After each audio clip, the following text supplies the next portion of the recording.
sur ce plateau, il y a 2 semaines, je dénonçais justement les privilèges et les comportements de certaines personnes qui ont le pouvoir, qui accablent toujours les autres, mais qui ne s'appliquent jamais à eux-mêmes ce qu'ils reprochent aux autres. On m'a sauté à la gorge en disant démagogie, populisme. Aujourd'hui, les mêmes viennent dire ah ouais, mais Jean-Paul Delevoye, c'est scandaleux. Donc heureusement que les gens. Vous a sauté à la gorge. Ah oui. Non, mais c'est vrai, il a raison parce que c'est populiste. Il a raison. Quand je dis là, ça peut être interprété comme du populisme et de la démagogie. D'ailleurs, c'est l'échange qu'on a eu ce matin avec Gérard. Quand j'ai parlé des avantages que s'octroie à elle-même une certaine oligarchie depuis 40 ans, tout le monde m'a sauté à la gorge. Ça, c'est un fait. La deuxième chose, et je vous rejoins dans ce que vous disiez, Pascal, c'est effectivement l'incompétence. Moi, c'est le mot qui me vient à l'esprit. C'est-à-dire que d'abord, l'incompétence de lancer une réforme aussi importante à quelques semaines de Noël. Enfin, franchement, le sens du timing est quand même assez incroyable. On aurait pu attendre des temps plus cléments après les fêtes pour la lancer. Ça, c'est la première chose. C'est incroyable. La deuxième chose, c'est de ne pas avoir mis en place. On se souvient qu'en 1995, le gouvernement avait mis en place des bus, avait sorti l'armée pour essayer de désengorger un peu les choses. Là, rien n'est fait.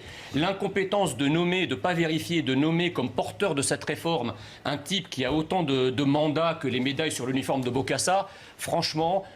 C'est de l'immature, sans parler de l'incompétence de la porte-parole du gouvernement qui n'est même pas capable de présenter correctement la retraite et qui s'en mêle les pinceaux. C'était sur France Inter le jour, mais elle a rectifié, elle peut se tromper. Si vous voulez, derrière les costumes Cherouti, les tailleurs de Chanel, le ton policé technocratique, le ton policé et technocratique de la Macronie, il y a des nuls. Les sommes, il les aurait gardés.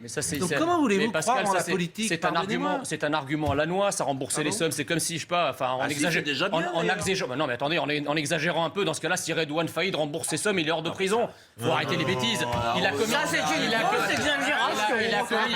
Non, ce que je veux dire par là, c'est que quand on commet une illégalité, c'est pas parce qu'on répare soi-même l'illégalité qu'on devient hors du champ de la loi et de son application. Moi, je vous dis, allez vous balader sur un marché et parler avec les gens, c'est effrayant la déflagration. Rembourser, c'est reconnaître.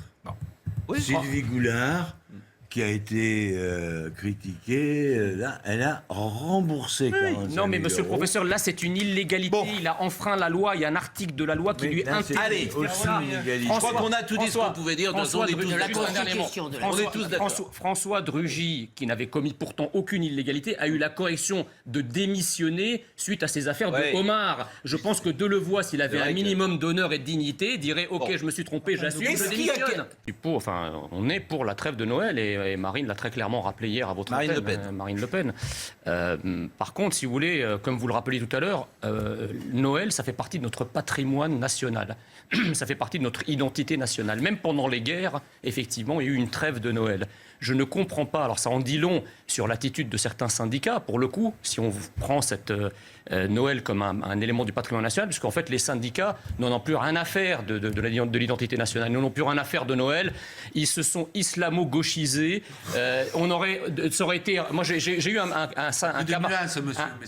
un ami qui est délégué syndical qui m'a dit on n'aurait pas pu faire la même chose si ça avait été Ramadan. D'abord parce qu'on a un nombre de militants musulmans qui est extrêmement important et deuxièmement, dans notre logiciel, ça aurait été raciste d'interrompre le Ramadan. Je constate que pour Noël, ils ne le font pas. Voilà. Donc moi je dis il faut une trêve pour Noël. Dans les périodes les plus cataclysmiques de l'histoire, on a su s'arrêter pour Noël. Ça m'étonnerait que la grève que nous soutenons par ailleurs soit à ce point importante qu'on ne puisse pas faire une trêve de 2-3 jours par respect. Monsieur Delépine vous répond. Il prend exactement la même phraséologie que les frères musulmans qui parlent exactement de la même façon. Et quand on parle d'islamo-gauchisme, vous avez là une illustration concrète de ce qu'est l'islamo-gauchisme. Il reprend à son compte toute la théorie du complot juif, qui est d'essence islamiste, qui était nazi avant, mais que les islamistes ont récupéré, et qui dit, alors de la part de quelqu'un qui s'aplatit devant les communautarismes islamistes en allant participer aux côtés des islamistes qui crient Allahu Akbar dans la rue, et qui ensuite vient dénoncer un communautarisme, d'ailleurs je ne sais pas lequel c'est, parce que moi je ne le vois pas visuellement,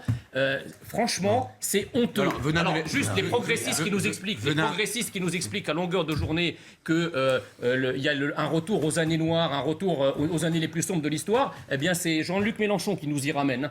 Et surtout, c'est quoi ce 2 poids 2 mesures? Enfin, il y a quelques semaines, on a su nous montrer ce gamin éploré dans un conseil général avec sa mère en forme de Madone, et tout le monde s'est ému, une indignation généralisée en disant on a fait pleurer un gamin. Là, la crèche était faite par des enfants. Pas une télé n'en a parlé. Donc je vous remercie, Monsieur Pro. Hier soir. Je vous remercie, Monsieur Pro, d'avoir fait un encart là-dessus, parce que si ça avait été un lieu de culte musulman ou un lieu cultuel d'une autre religion, mais tout le progressisme se serait levé vent debout en disant mais la France est un pays intolérant, raciste, etc. Là, il s'agit de nos propres racines. C'est silence radio. Aucun n'a réagi, aucun progressiste n'a réagi. Ils sont probablement aux champignons à cette heure-ci. Personne n'a réagi. Voilà. Je passe plutôt d'intolérance dans ce pays qui est insupportable. Exactement. Où sont passés les talibans de l'islamophobie, ceux qui parlent d'islamophobie à tort et à travers? Pourquoi on ne parle pas de christianophobie là? Le mot est devenu insulte. Ça fait partie du débat. Voilà. Non, mais moi je refuse l'islamophobie, c'est pareil. Je ne parle pas de vous, je parle Jean-Luc de ceux Mélenchon qui avancent des phobies et qui, pour la christianophobie... Jean-Luc Mélenchon.